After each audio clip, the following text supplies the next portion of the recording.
Imagine waking up to the sounds of explosions and chaos, as the serene morning of December 7th, 1941 not only marked a huge part of our history, but also left many Americans in grief about their lost loved ones.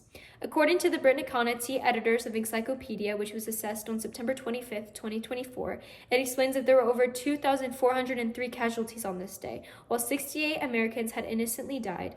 Over 1,000 were brutally injured, and 129 Japanese also died. Today, I will inform you all about the Pearl Harbor attack on December 7th, 1941. First, I will discuss the events leading up to this bombing. Second, I will discuss the initial attack. And third, I will discuss the aftermath and how the U.S. fought back even stronger. My first main point is the events leading up to the war, and I have a short story of a man by the name of Thomas Begay.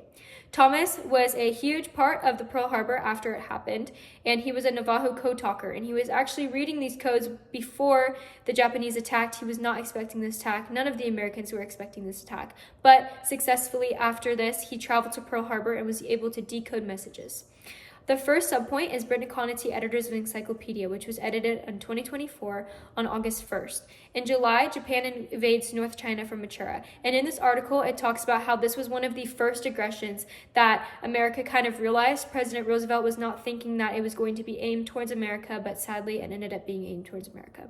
In the Smithsonian Airspace video, it also talks about the U.S. imposes trade sanctions, followed by an embargo. This was all President Roosevelt's idea, and it aimed at curbing Japan's aggression. President Roosevelt wanted no association with war. He just wanted peace, but sadly, that's not what Japan wanted. My third subpoint leads me to Lori S. Tagg, published on January 4th, 2017 on the U.S. Army website.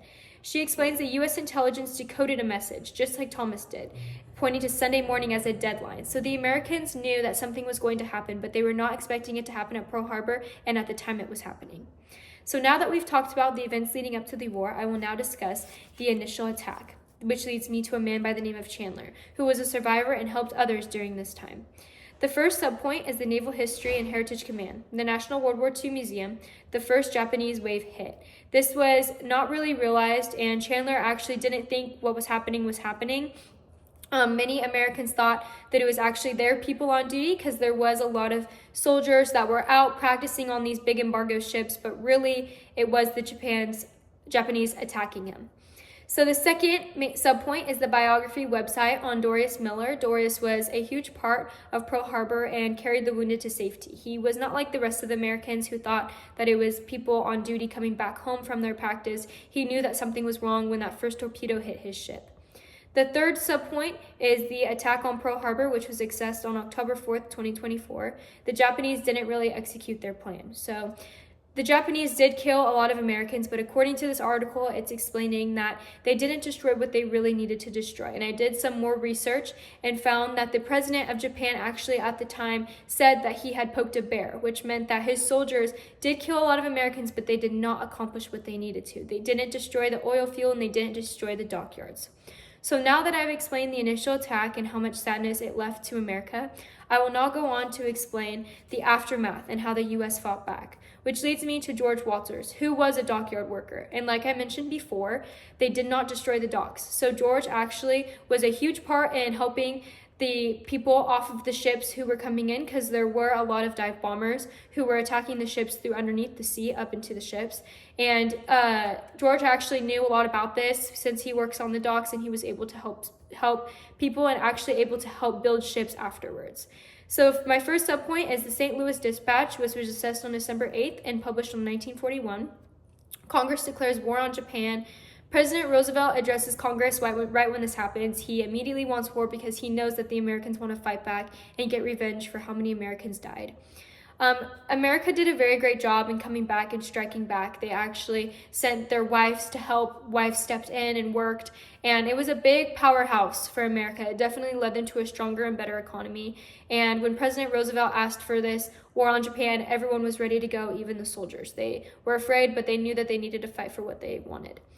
A biography website on FDR really explains that he wanted to start war up with the countries. But not only was he starting war with Japan, like I said, with all the other countries. So it was a big step up for him. It talks about how he went from being a little boy to growing into this huge president and the responsibilities he had to take. It's not easy to declare war not only on Japan, but on all the other countries. We did have allies at the time, but starting war with other countries has a lot of consequences and a lot of scary moments, especially as a president who makes these powers and who makes these agreements.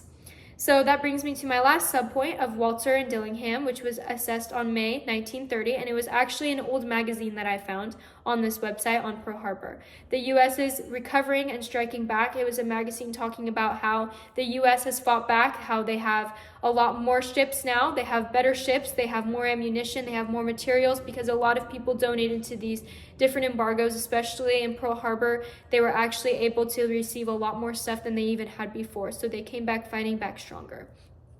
Now that I've talked about the aftermath, I will now go into my conclusion.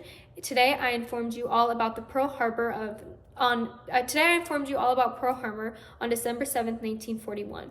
First, I discussed the events leading up to the war. Second, I discussed the initial attack. And third, I discussed the aftermath and how the U.S. fought back. According to the WXEI staff published on December 7th, 2016, by the name of George S. Patton, he explained, "May God have mercy upon enemies, because I won't."